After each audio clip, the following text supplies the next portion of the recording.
In today's life lesson, I will be asking you this question. Can you be trusted? Or can you trust me? Can God trust you? Can you trust someone?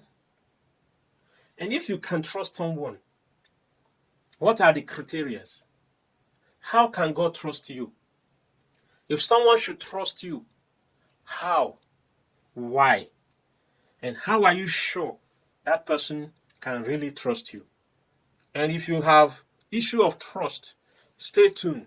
This video will tell more about it. In the book of Nehemiah 4 from verse 1 to 4, it says, I gave my brother Hanani and Hananiah, the ruler of the palace, charge over Jerusalem, for he was a faithful man and feared God above many. He gave him the charge over the palace of Jerusalem because he was the best out of many and he feared God above other people. This is the word of God. If I should ask the question again, can someone hand over a place to you because you feared God?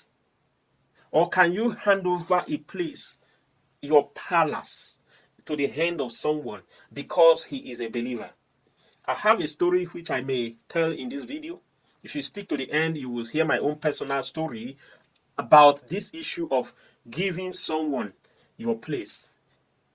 I live in Germany, though I nationalized here, but I went my home country, Nigeria, to build. And I found a born-again Christian. We'll finish the story at the end. I just want you to get to the end so that you hear the rest story. So, but in this place where we read, I just want to take you from the scripture for you to see how a place was handed over to a brother because he feared God. And remember, we are talking about trust. If you can trust someone or if someone can trust you. Now, let me tell you this story. A Christian, a man set up a business in his own country and handed over its management to a believer. 6 months later, after the believer paid back the original capital to the owner of that business, the Christian owner was excited that the manager had made a lot of gains to his surprise. And the manager, however, said to him, No, I have paid you back your capital, and now I am the owner. It turned out that the manager had changed all the papers and converted the business to himself. So now the business become his own. If you like that story, comment down below. And now what we are trying to say here is Nehemiah, in this way we've read, he set up doors and appointed porters, singers, and the Levites into respective position.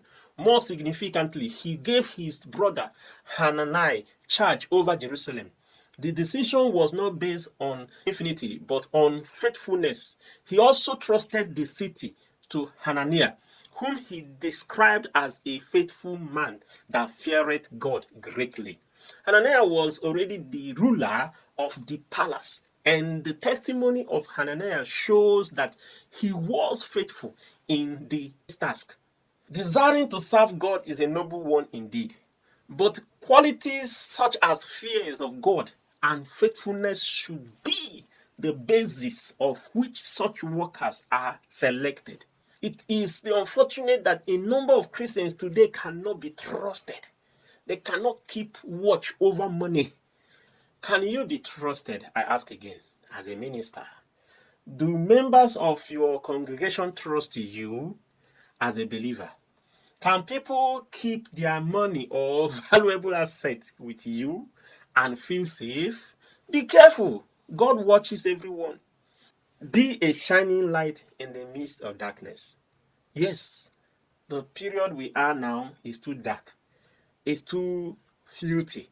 But there are still trustable people. I know that for sure. But if you add to this number, that is the reason of this video.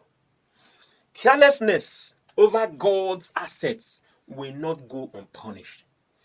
I repeat, carelessness over God's assets will never go unpunished. What are the God's assets? People who God committed into your hands are his assets. The properties are his assets. Your gift is even God's assets, because nowadays we use our gift for income so much that even people cannot afford to pay. This is God's assets. And God trusted you with those gifts, and you now decide to trade with them. Yes, your gift maketh one, maketh you to stand before noblemen. Your gift will prepare a meal before you. Yes, we know all that, but develop this trust, please, so that next time when God see people like us, they will still have this trust. He will still believe that no, my son, the other one did not disappoint. This one might also be nice to these gifts. God's assets is really an issue. Now, let me go back to the former story. The former story is about people whom we have trusted.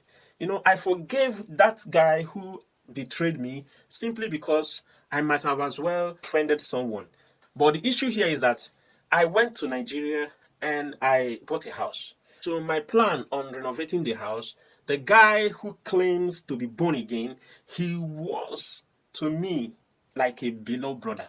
I have my blood brother, but because he wasn't in Lagos at that moment, and I gave this guy the charge, since he begged me, when we are going somewhere, and all of a sudden he told me it's time for his prayer, and I want to pray, I must go and pray now.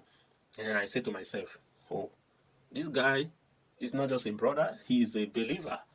And then all of a sudden he told me, hey, Pastor, can we just pray? When we got to a place where we wanted to buy something, and he said, no, let's just pray. And all of a sudden I called him again when we are the next appointment to go for something, and he told me, I'm in the church, I cannot meet up today. To me, I have found a brother. To me, I have found not just a born again, but a true believer. So I trusted him. Do you know, millions left with him. And then I lost trust. I was so bitter. I was angry. But what will you do? You can't kill anybody.